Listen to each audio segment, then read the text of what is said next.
Ka jingpule na ka kitab ko hilat ka nong ka paningkong ka khot ar hadu khatway.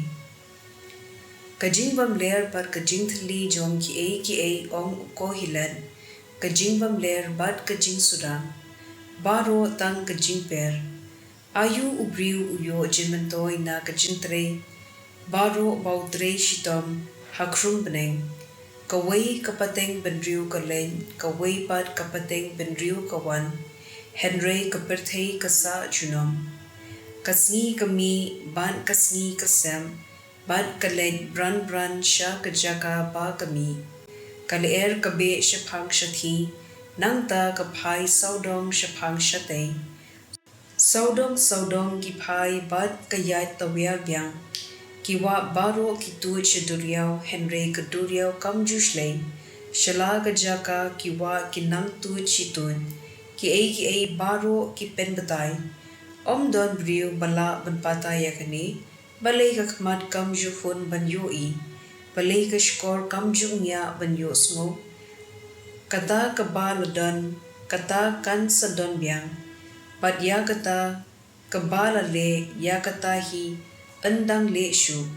Tikumta don a kabatmay krum kabneng.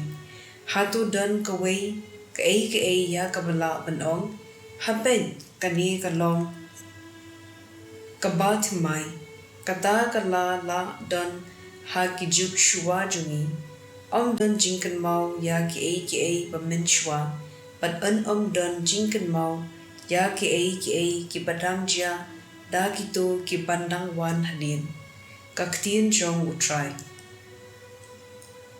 Kasam kandai po kad khot lai hadu hendriu, khat ardu khat sau bat khat hinyo. Mepin kalak hindo biang ya ubriu da kabaong, ko khun benriu to pai biang sha kami ramel. Shi hajar snem hakmat chumi kalong tangkum kahenin, bashuja ne kum shisin ap min. Merong bak ya ubriu kum kajimpos niu, kum uplang ubaki menstep uplung bat uki, anda janmit utlor ban ustai. Kumta tohi kai hangi ya kajingling kot kajing im, pangindup yo kajing start kado nun, to jam no ko try, lanuken, to isin ya ki shakri jome, to pendap yangi, men step da kajing ihi jome, pangindup shatkamen, pangin subha baro shirta, to kajing kerku utry Blei jungi kandon halor jungi, to kerku ya kajing tray kikti jungi, do penroy penpar ya ki kam jungi. Ka jingpule na ka gospel Lukas bukhun tlan nong ka bakhandai kat khot in yo hadu khandai. U Herod u tetra ka Galili ula yo snolot kat ka balaja.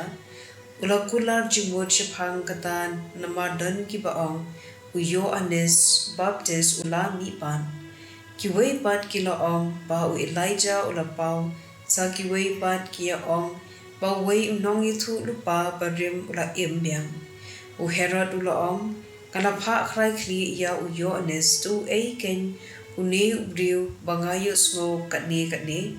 Te ulayay persyang banyu ya u Jisu. Ka gospel jong utray.